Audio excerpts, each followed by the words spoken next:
آج انشاءاللہ ہم سبق نمبر 3 میں را کے قاعدے کو پڑھیں گے۔ را کا قاعدہ، را اور را میں را کو کب پر کریں گے، را کے قاعدے میں کب اس را کو پر کر کے پڑھیں گے، کب موٹا پڑھیں گے اسے۔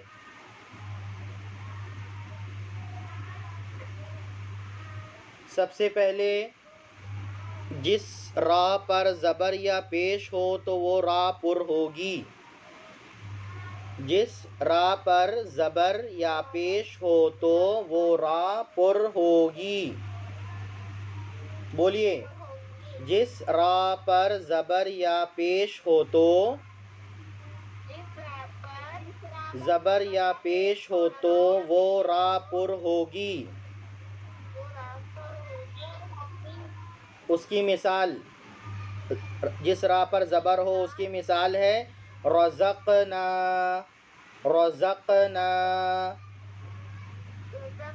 جس را پر پیش ہے اس کی مثال ربما، ربما۔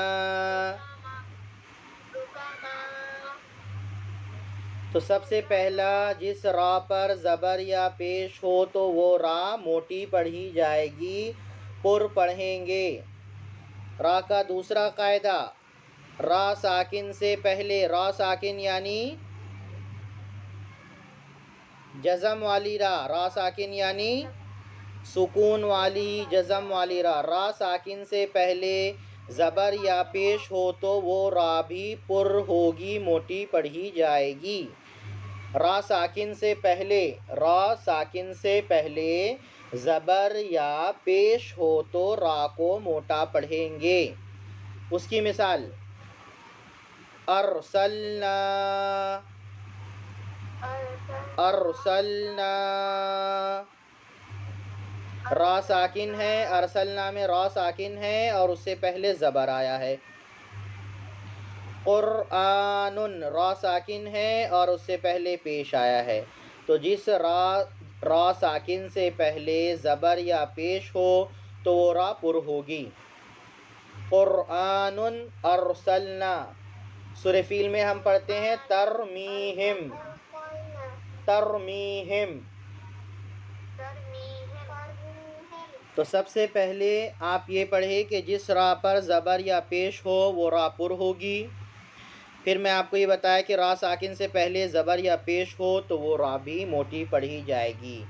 تیسرے نمبر پر ہے جس را پر دو زبر یا دو پیش ہو تو وہ را بھی موٹی پڑھی جائے گی۔ جس را پر دو زبر دو پیش ہو تو وہ را موٹی پڑھی جائے گی۔ جس را پر دو زبر دو پیش ہو اس کی مثال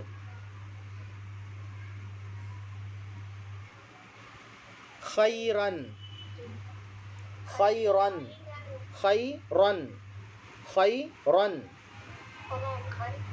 را میں دو زبر آ رہا ہے اس لیے را کو موٹا پڑھیں گے۔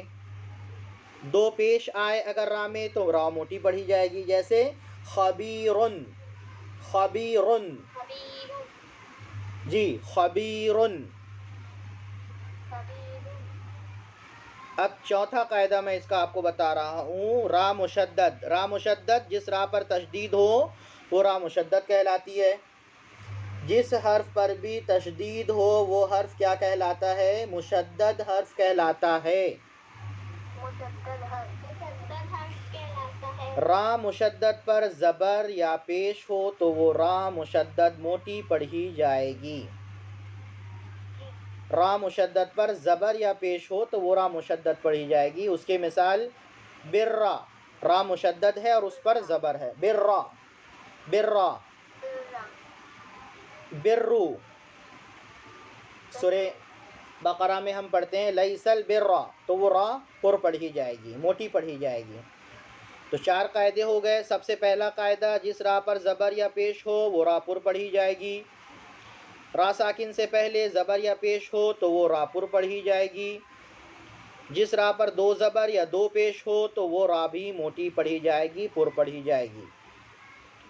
را مشدد پر زبر یا پیش ہو تو وہ را پر پڑھی جائے گی، موٹی پڑھی جائے گی۔ 5ویں نمبر پر را ساکن سے پہلے کوئی حرف ساکن ہو، را ساکن ہے اور اس سے پہلے بھی کوئی حرف ساکن ہو اور اس سے پہلے زبر یا پیش ہو تو وہ را ساکن پر ہوگی۔ جیسے سورہ عصر میں ہم پڑھتے ہیں لفی خسر، خسر پڑھتے ہیں، را ساکن ہے، اس سے پہلے والا حرف بھی ساکن ہے اور اس سے پہلے حرف پر پیش ہے، اس لیے را کیا ہوگی؟ موٹی پڑھی جائے گی۔ را ساکن ہو، اس سے پہلے کا حرف بھی ساکن ہو اور اس سے پہلے زبر ہو، اس کی مثال عشر، عشر، عشر، یہ را موٹی پڑھی جائے گی۔ اسی طرح سے را ساکن ہو،